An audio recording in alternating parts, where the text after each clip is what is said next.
Welcome to OOTO TV, the out-of-the-office investigation from the past into the future of health. I'm your host, Nightingale.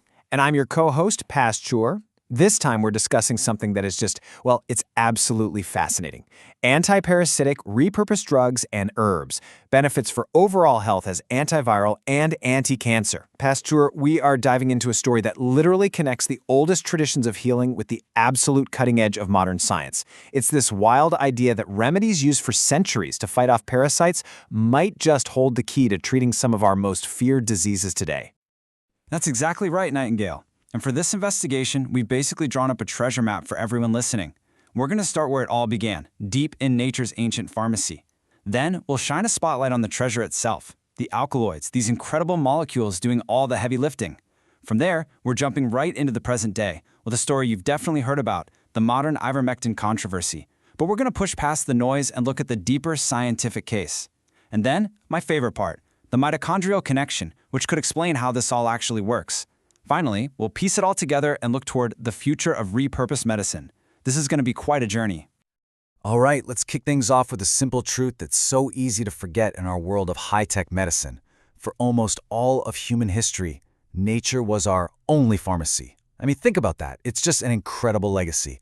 I was honestly blown away to read that even now, today, an estimated two-thirds of the world's population still relies on traditional remedies, most of them coming from plants. This isn't just something from the history books, Pastor. This is a living, breathing reality for billions of people, and there's a really powerful reason why. And you can see that reason crystal clear right here. These stunningly beautiful tropical regions, they're hotspots for biodiversity, yes, but they're also just relentless battlegrounds. They are the epicenters for some of the most devastating parasitic diseases imaginable. I mean, the numbers coming out of a country like Colombia are just jaw-dropping. We're talking thousands of new cases of leishmaniasis every single year. Over 1 million people infected with Chaga, and a staggering 85% of the country's rural areas are considered high risk for malaria. You know, these aren't just numbers on a page. That's a constant life-or-death public health crisis. And it was in that fire, that desperate need, that generations of healers had to innovate, had to watch, and had to discover the secrets hidden in the plants around them. Which brings us right to the heart of what we're looking at today. This is the big, electrifying question. It's the idea that the very same compounds that plants evolved over millions of years to fight their own battles against parasites, fungi, you name it, could be turned around and used to fight ours. That is why we have to declare this central theme right now. Antiparasitic repurposed drugs and herbs, benefits for overall health as antiviral and anti-cancer. It's a huge question. Could nature's ancient arsenal really be our future medicine? So if we're going to understand this, we need to look at the weapons themselves. What exactly are these powerful compounds? Let's zoom in on one huge, incredibly important group, alkaloids. Nightingale, these things are they're chemical marvels. They're this massive, super diverse family of natural compounds, and their chemical structures can be unbelievably complex. You can really think of them as nature's private chemical arsenal. These highly specialized molecules built for defense, which, lucky for us, humanity figured out how to borrow for healing. They're the secret sauce, the powerhouses in so many of these remedies. Oh, and this right here is a true celebrity in the world of molecules. If any single alkaloid proves the power of this concept, it's quinine. It comes from the bark of the cinchona tree in the Andes, and this one molecule, it literally changed the course of history. For centuries, malaria made huge parts of the planet practically unlivable for outsiders. Quinine changed everything. It became the go-to treatment back in the 19th century, and it's what allowed for survival and development in those regions. It's the perfect, undeniable example of a plant-based antiparasitic that became a total global game-changer. And what's so wild is how relevant it still is. It's not a museum piece. Its synthetic cousins, like chloroquine and hydroxychloroquine, are still fundamental parts of modern medicine. You can draw a straight, unbroken line from that ancient tree bark to a pill in a modern pharmacy. That is the legacy we're talking about. And here is another amazing example. Berberine, you find it in a bunch of different plants, and this alkaloid is a proven powerhouse. Our research points to it as one of the most active compounds known for killing the parasite that causes leishmaniasis. And get this, it's been used in clinics to treat the skin version of the disease for over 50 years. So this isn't some new speculative thing. It's a long-established, clinically proven remedy. We're only just now starting to fully get at a molecular level why it's so incredibly potent. That's such a critical point, Nightingale. It's a direct validation of that traditional knowledge. For generations, healers just knew it worked. Now science is showing us why it works so well, and that just throws the door wide open to ask, okay, what else can this thing do? I have to say, Pastor, I just think this molecule is beautiful. Look at the complexity here. This is Liriodenina. The research highlights something really incredible about it, its sheer versatility. This one single compound is potent against not just Leishmania parasites, but also against Plasmodium falciparum, and that's the parasite that causes the most lethal form of malaria. It's a perfect illustration of how nature doesn't always make one key for one lock. No, it's making master keys, right? It's creating these compounds with broad spectrum activity that can hit multiple targets. And that is exactly why they're so interesting for repurposing. I mean, if a single molecule can fight two totally different kinds of parasites, that suggests it's hitting some sort of fundamental biological process. And that immediately makes you wonder if it could work against other things that reproduce quickly, like viruses or even cancer cells. And this table really brings that whole idea home. And honestly, this just scratches the surface. We've talked about a few individual rock stars, like quinine and berberine, but nature tends to work in families, in classes. You've got the quinolines, the isoquinolines, those incredibly complex-looking bis-benzyl isoquinolines. Each class is like a different chemical strategy for fighting disease, and just look at the range of parasites they target. The bugs that cause Chagas, Leishmaniasis, and malaria. It's like we found a massive, intricate library of potential medicines written in the language of chemistry, and it's just sitting there, waiting for us to finish decoding it. Pastor, it's just mind-bending to think what else is out there that we haven't even found yet. A potential cure for a modern plague could be sitting inside a leaf we haven't even cataloged. Nightingale. You're listening to 0020 TV with research by author Paul Bulow. Thanks, Nightingale. So, you've laid out this incredible case for the potential hidden in nature. But what happens when one of these compounds, specifically a repurposed anti-parasite drug, breaks out of the lab and into the wild, chaotic world of social media, politics, and public opinion? Let's shift our focus to ivermectin, because it has become the absolute flashpoint for this entire issue.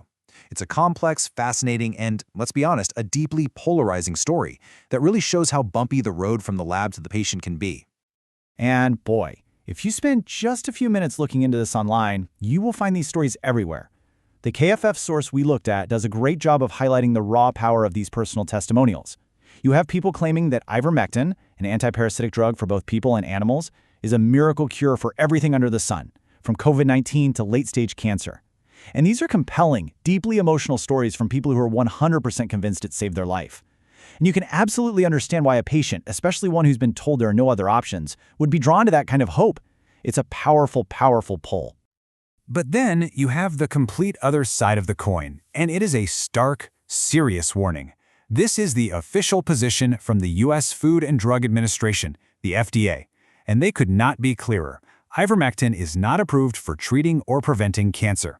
And beyond that, they issue some very serious warnings. They point out that it can interfere with crucial medications, things like blood thinners, and taking it in the wrong doses, which are often the very doses being pushed in these online groups, is genuinely dangerous and can lead to severe neurological problems. We're talking seizures, comas, even death. And that creates this massive public health challenge. How do you balance that personal hope against established medical safety? So let's just lay this out as clearly as we can. This slide shows the conflict perfectly. Over on the left, you've got the unsupported claims that are all over the internet. Miracle cure, cutting-edge therapy. Then, on the right, you have the reality of what this drug is actually approved for. If you take it orally, it's for specific parasitic worm infections. If you use it as a cream on your skin, it's for things like head lice and the skin condition rosacea. That's it. And the absolutely critical point here, which the KFF report really hammers home, is the danger in that disconnect. When patients chase unproven treatments based on online stories, they might delay or even completely walk away from proven, effective therapies that could actually save their lives. And that is the real tragedy at the center of this whole controversy. However, and Pastor, this is a really, really important however, it would be a huge mistake to just write this whole thing off as social media nonsense. Because while that public debate is raging, the academic and scientific conversation is a completely different story. The science here is nowhere near settled, and there's a growing body of evidence that is absolutely worth a closer, more serious look. So let's step away from the court of public opinion for a minute and step into the lab. Let's actually look at the data. Okay, so let's look at this data because it really demands your attention. This table is a summary of a massive meta-analysis from the European Society of Medicine. What they did was pool the data from dozens of studies on ivermectin for COVID-19. And a meta-analysis is a big deal because it combines all these smaller studies to create one big, statistically powerful picture. And the numbers they found are, well, they're really compelling. Across 48 different studies, they found a 51% improvement in mortality, a 41% improvement in the need for ICU admission, a 34% reduction in hospitalization. Right, and this isn't just one story from a Facebook group. This is a statistical analysis of data from tens of thousands of actual patients. And what it shows is that for a drug designed to fight worms, there's a serious scientific question being asked here, and there are some surprisingly positive signals in the data. And Pastor, I have to jump in here because this next number is it's staggering. 82%.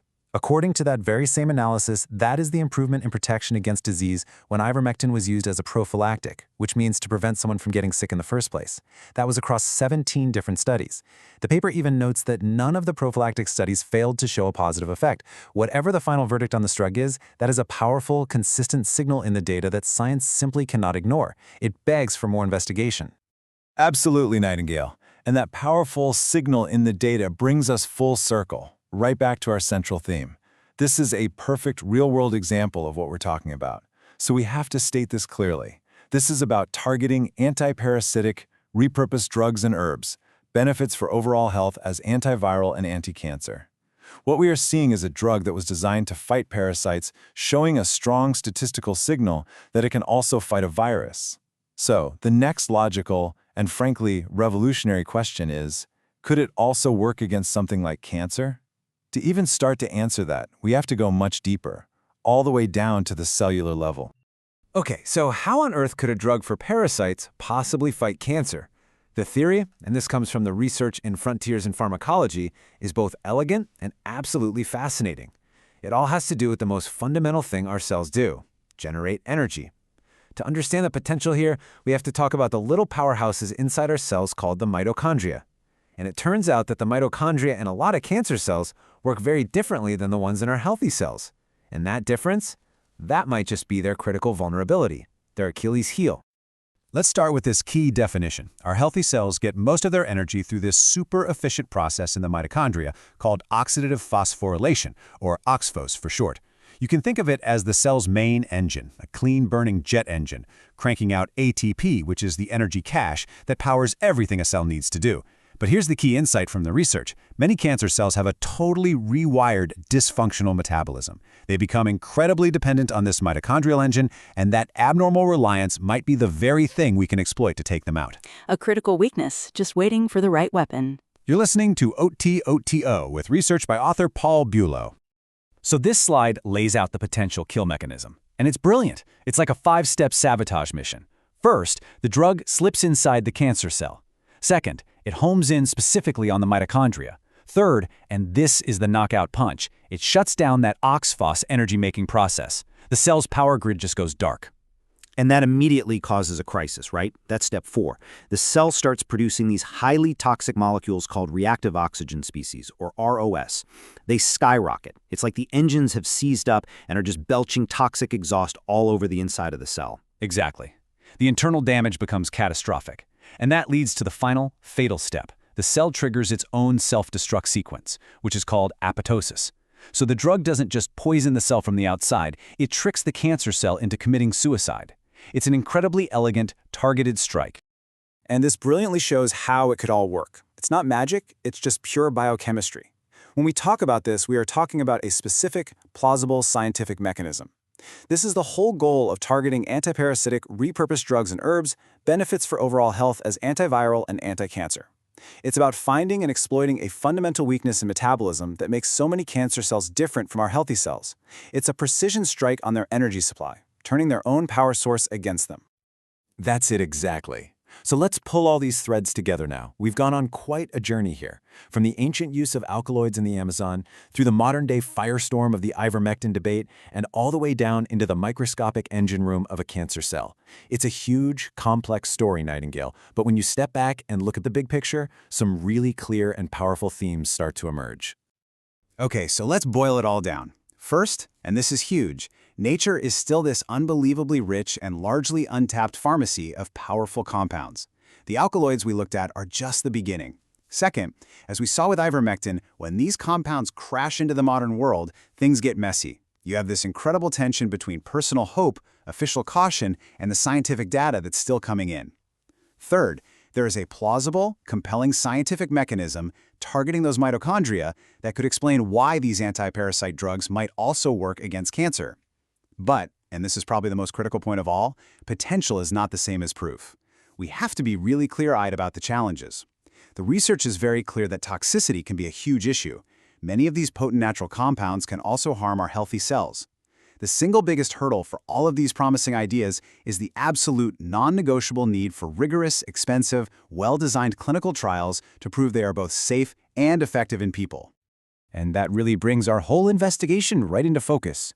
The story of these compounds, from the jungle to the lab and beyond, it embodies this entire concept.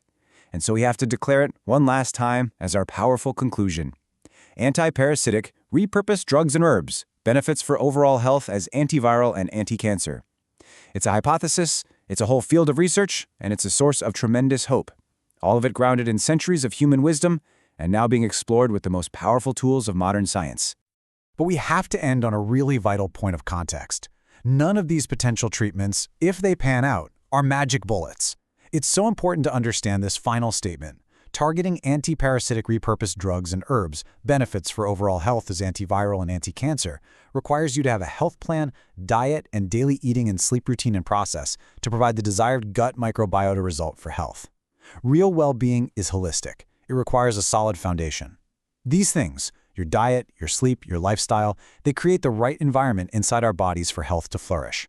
Any new treatment will only ever be one tool in a much bigger toolbox, not a replacement for that foundation.